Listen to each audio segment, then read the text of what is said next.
And so, magandang umaga po sa ating lahat and welcome po muli sa ating morning devotional.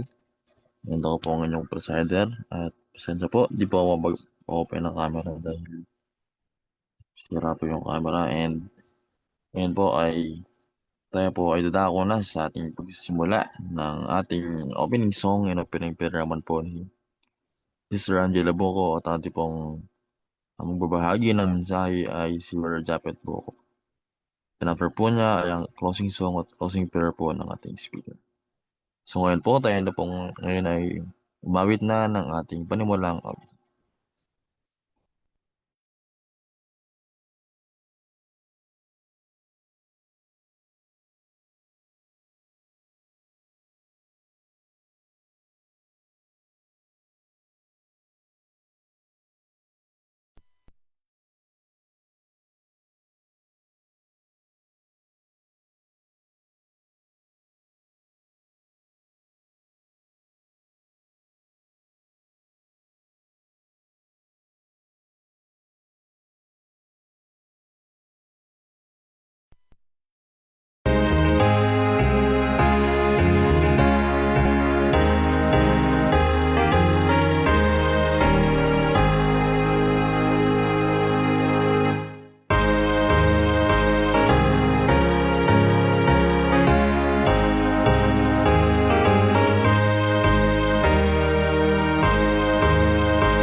Let's pray. Ama naming banal, Diyos na kapalaran sa lahat, pinagkapasalamat sa paiging niyo po sa amin sa buong magdamag at sa panibagong buhat lakas ng Pilipinas. At sa oras na ito sa aming pag-aaral naman ng inyong salita na nga po ay buksan po ang aming puso at isipan upang lubusan po ang umbaan na aming mapapakinggan sa inyong puso. At gabayan niyo po kami sa kami nasa pungan ng pagpapakasala sa pangalan ni Jesus. Amen.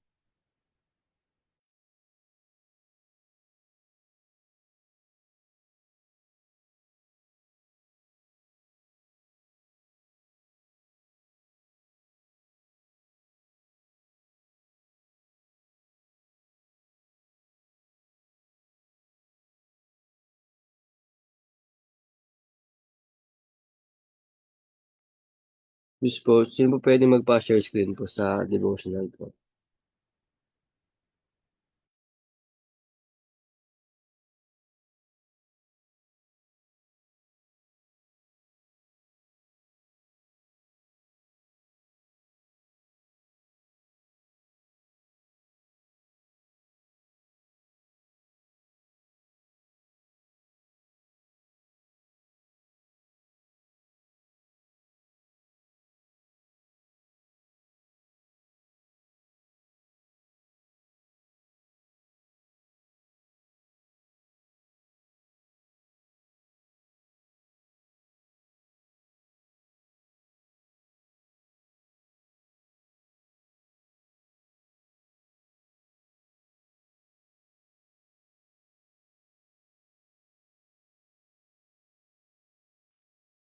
Yun po pwede magpa-share screen.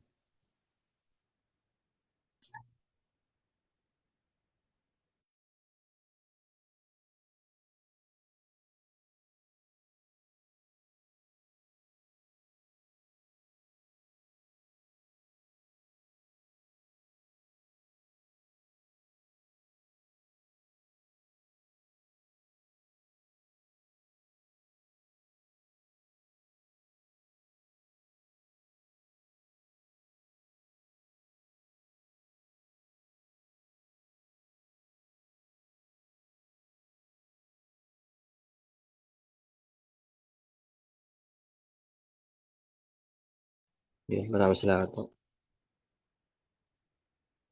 And welcome po sa ating devotional. And ang title po ng ating devotion ngayon is An Aroused Conscience. Sabi po sa 1 Corinthians 15 verse 34, Awake to righteousness and sin not, for some have not the knowledge of God. I speak this to your shame. A decided advancement in spirituality, piety, charity, and activity has been made in the church. Discourses were preached on the sin of robbing God in tithes and offering. So, nagkaroon na malaking pagsulong sa espiritual na buhay ng iglesia. Mas naging malapit sila sa Diyos, mas mapagmahal sa kapwa, at mas aktibo sa paglilingkod. Isa sa mga dahilan nito ay yung mga mensaheng kanilang narinig tungkol sa katapatan sa ikapu at handog. So, ang tunay na revival ay nagdudulot ng mas tapat na pagsunod sa Diyos. Many confessed that they had not paid tithes for years, and we know that God cannot bless those who are robbing Him, and the church must suffer in consequence of the sin of its individual members.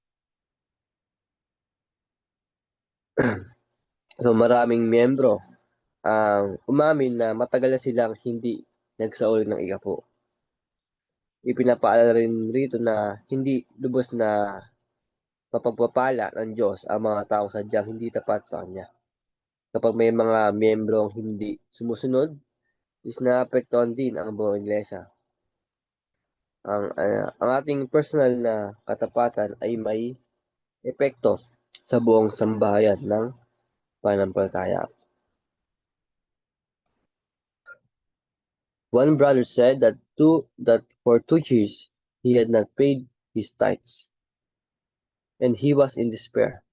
But as he confessed his sin, he began to gather hope. What shall I do? He asked. So may isang kapatiran na 2 years na siyang hindi nagsasauli ng ikapu.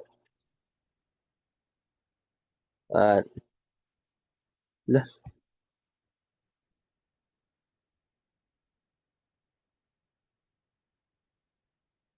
Lawson, nawala.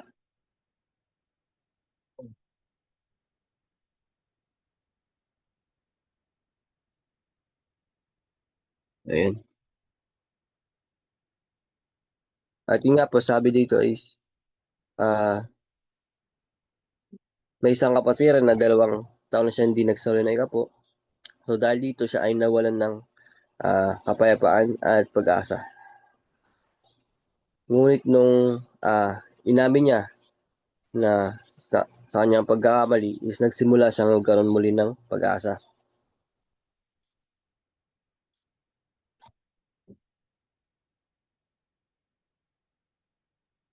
Sabi dito, I said, give your note to the treasurer of the church that will be businesslike. He thought that was rather a strange request, but he sat down and began to write. For value received, I promise to pay. He looked up as if to say, is that Lord proper form in which to write out a note to the Lord?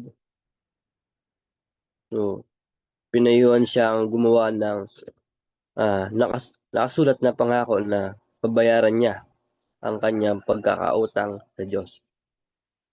Pinapakita nito na Ang tunay na pagsisisi ay hindi lamang nasa salita kundi may kasamang gawa. Ang tunay na pagsisisi ay may kasamang pagkilos upang maituwid ang nagawang pagkakamali. So habang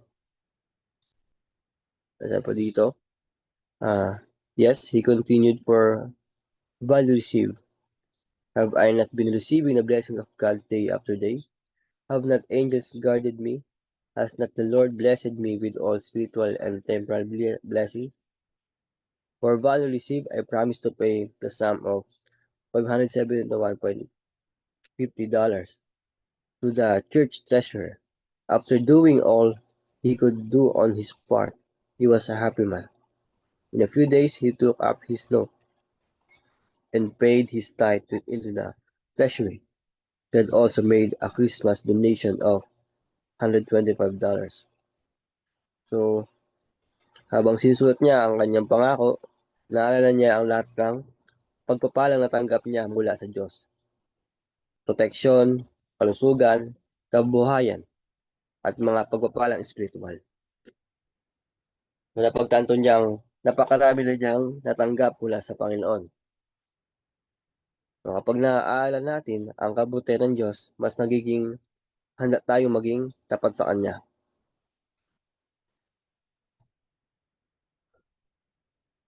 If you have robbed the Lord, make restitution as far as possible.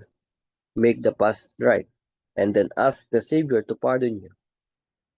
Will you not return to the Lord His own before this year, with its a burden of record, has passed into eternity?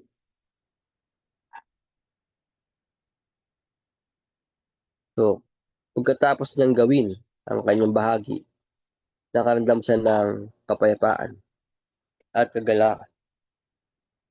So, hindi nagtagal ay nabayaran niya ang kanyang ikapo at nagbigay pa siya ng handog. So, dito is may kapayapaan at kagalakan sa pusong sumusunod sa Diyos.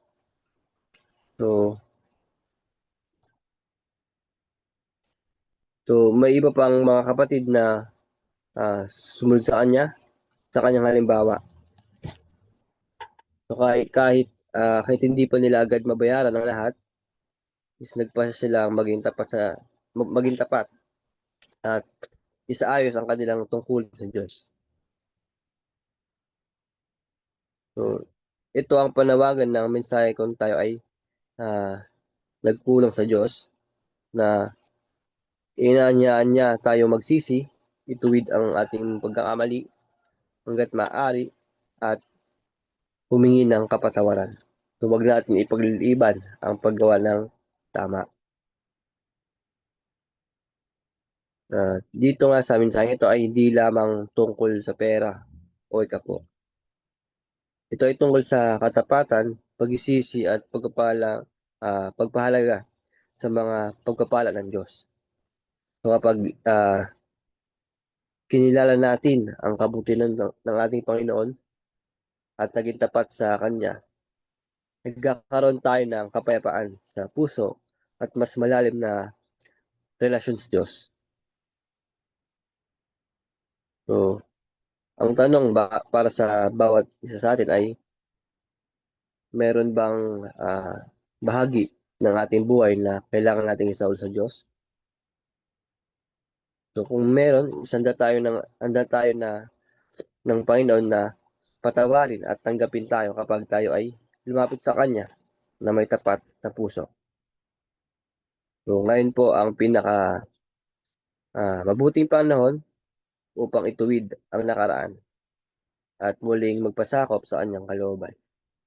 So hindi na natin pwedeng hintayin pa hanggang tayo magsisi. So hanggang dito lang po ang ating devotional. Magandang umaga po.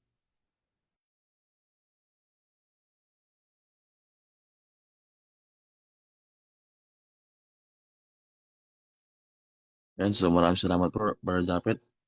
Yun nga po, no, ay nakita po natin na kung paano po tayo, na kung tayo po ay tapat ng mga lingkod niya, no, na sumusunod sa mga kalooban ng Panginoon, no, tayo po naman ay makakatawag po naman ng kapayapaan at ng mga doble pong mga pagpapala. Lalo na nga po sa sample nga po no, na tithes and offerings, kung tayo po ay hindi po natin nananakawan or tayo po ay tapat sa pagbibigay ng mga ikapo at handog, ay tayo ang ating pong pagpapala ay maaaring madoble. Ayan. So, sa ating pong pagtatapos, tayo na po ay dumako na sa ating natapos na awitin at ng ating closing prayer po ng ating speaker.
Ito po yung manalangin. Pagparang Diyos ng nasa po ng langit. Panginoon, maraming salamat po sa mensaheng aming narinig ngayong araw. Salamat po sa pagpapaalala na ang lahat ng aming tinatingkilik ay nagmumula sa inyo. Tulungan mo po aming magkaroon ng pusong mapagpapasalamat, maging tapat sa katiwala ng mga pagkapalang ipinagkatiwala po sa amin. Patawarin niyo po kami sa mga pagkakataong kami ay nagkulang sa aming mga tungkulin at katapatan sa inyo.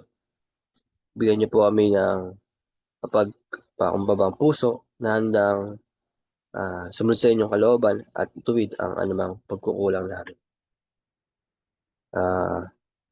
Na may pagpalaan niyo po kami sa bawat isa na magsasauli ng kanilang ikapo at magbibigay ng kanilang handog na may maging kalugod-lugod ito sa inyong paningin at magamit sa pagpapalaganap ng inyong gawain. At patuloy niyo po aming gabayin upang sa lahat ng aming ginagawa ay maibigay namin ang karangalan at kaulatian sa inyong pangalan. Naway maging ilaw kami sa aming mga tahanan at sa labas at saan po kaming ilagay. Iling din po namin na ang pagbuhos na inyong banal na espiritu sa aming mga buhay at hinandaan mo po kami sa pagtanggap ng huling ulan upang maging Ang dami sa nalalapit na pagbabalik ni Jesus. Ito lang po ang aming hiling sa pangalan ni Jesus. Amen.